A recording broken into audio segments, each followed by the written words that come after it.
Hi, I'm Katie Clapp, President and co-founder of Fraxa Research Foundation.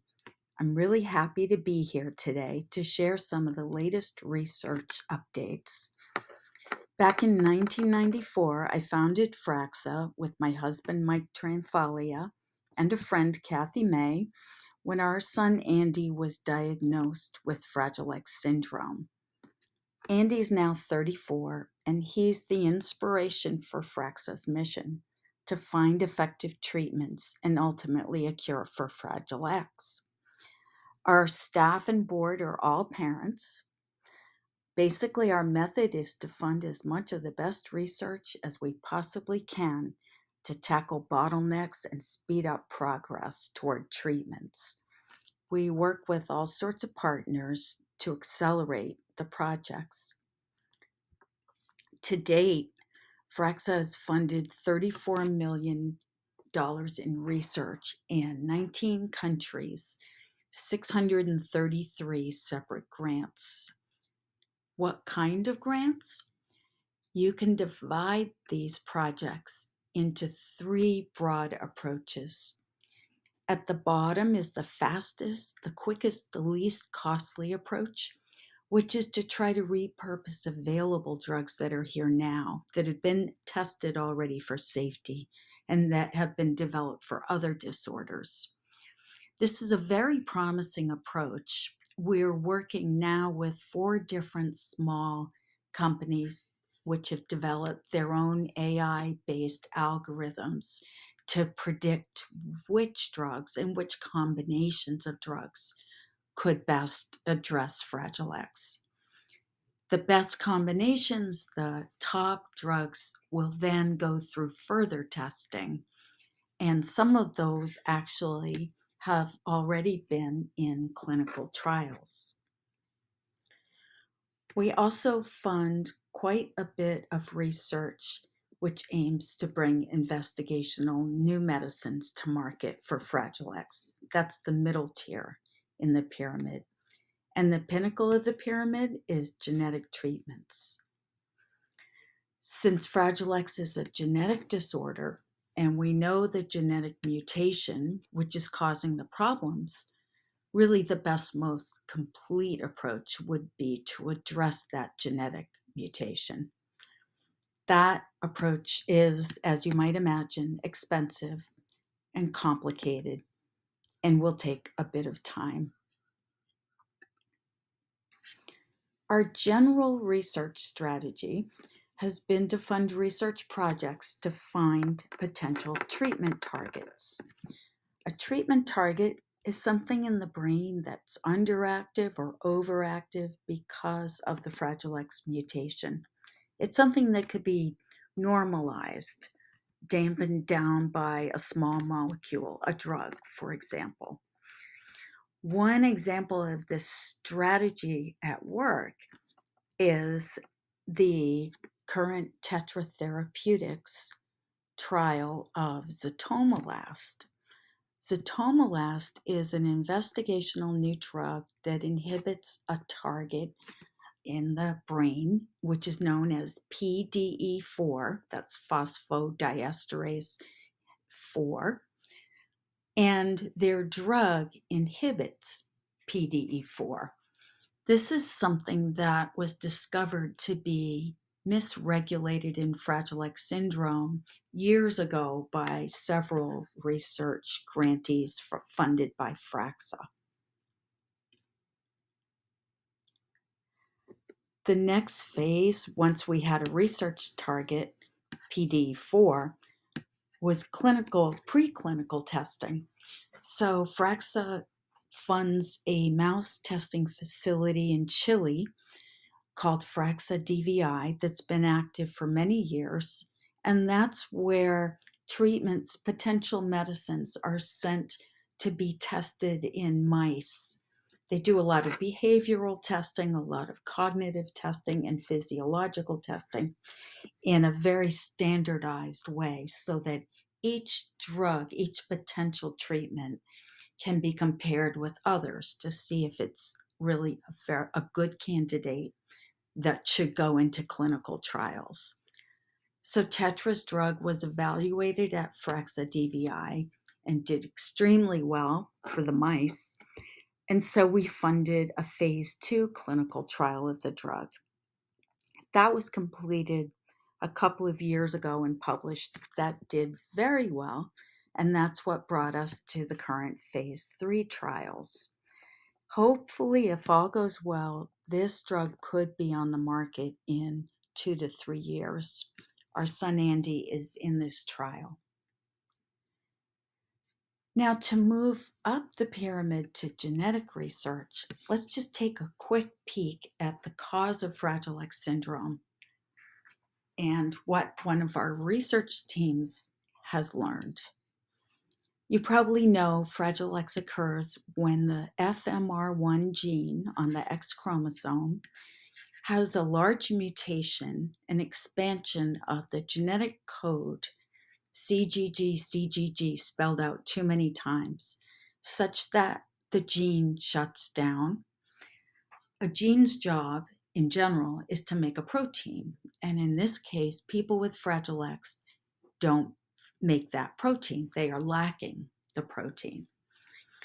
So a lot of the research that we've been working on over the years is addressed at how to compensate for the protein. But what if you could fix the gene itself so that it could produce the protein? There are 3 teams currently funded by Fraxa who have various approaches to this problem, this question. So I'm going to buck convention and go from right to left. On the right, we have Dr. Catherine Whitehead at Carnegie Mellon University, who was one of the people who worked on the COVID mRNA vaccine. She has a technology to an envelope where the vaccine, which was an mRNA, would be wrapped up and delivered into muscle. Well, now with her grant from Fraxa, she and her postdoc have re-engineered that envelope so that she can deliver the Fragile X mRNA into cells. So we had a research meeting a couple of months ago. She presented the results. She is able to deliver the mRNA into cells. Now, this is still very preliminary. It's just cells in a lab. It's not live animals, but it is exciting, and they are working. They are moving quite along with this project. Next, I'd like to give you an update on what Dr. Jeannie Lee and Dr. Hung-Gu Lee at Harvard Medical School have found. So they have been working with a Fraxa grant for over 5 years now to reactivate the Fragile X gene. So at this meeting, Dr. Jeannie Lee got up and explained that she had found not just one, but 2 different ways to potentially reactivate the gene.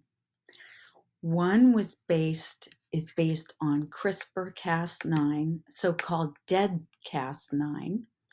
The other is a combination of small molecules, so medicines that remarkably can reactivate the gene.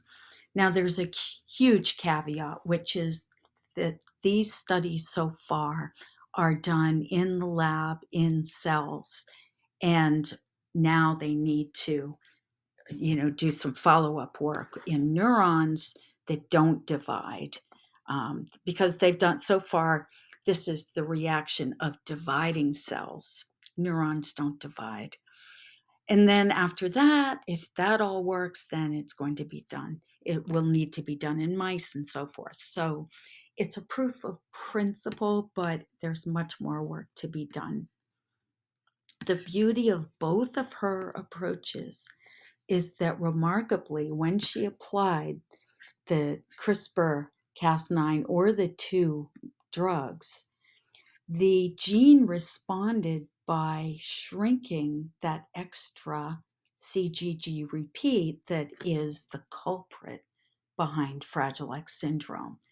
So it seems to have somehow harnessed the cell's own repair mechanism, which is pretty impressive. So the last and perhaps most exciting advance that I want to mention is by Dr. Joel Richter and his colleagues at UMass Worcester and Dr. Elizabeth Berry Kravis at Rush University Medical School. What Dr. Richter found is that the Fragile X gene is not actually shut down the way we thought it was. It is true that it is not producing its normal protein product, but what it is producing in most cases is an RNA, and that is the intermediary between DNA, RNA, protein. So it is producing mRNA. It turns out to be an abnormal form of the RNA, and that is not able to produce protein as it should. But when the team created an ASO, which I'll explain, which matched that RNA, they were able to block the RNA, and the gene responded by chugging along and producing normal mRNA, which in turn was able to produce its protein. So what's an ASO? It stands for antisense oligonucleotide, and it's basically a short string of code engineered to match an RNA that you want to block letter for letter. And so it blocks that abnormal RNA, which somehow was mucking up the works. And when that was out of the picture, then the normal mRNA was being produced by the Fragile X gene, and lo and behold, you have protein. So that is just the quickest snapshot of some amazing research, and we are very excited about what's to come over the next couple of years. We are continuing to fund all of these teams, and we hope that they will make huge progress quickly.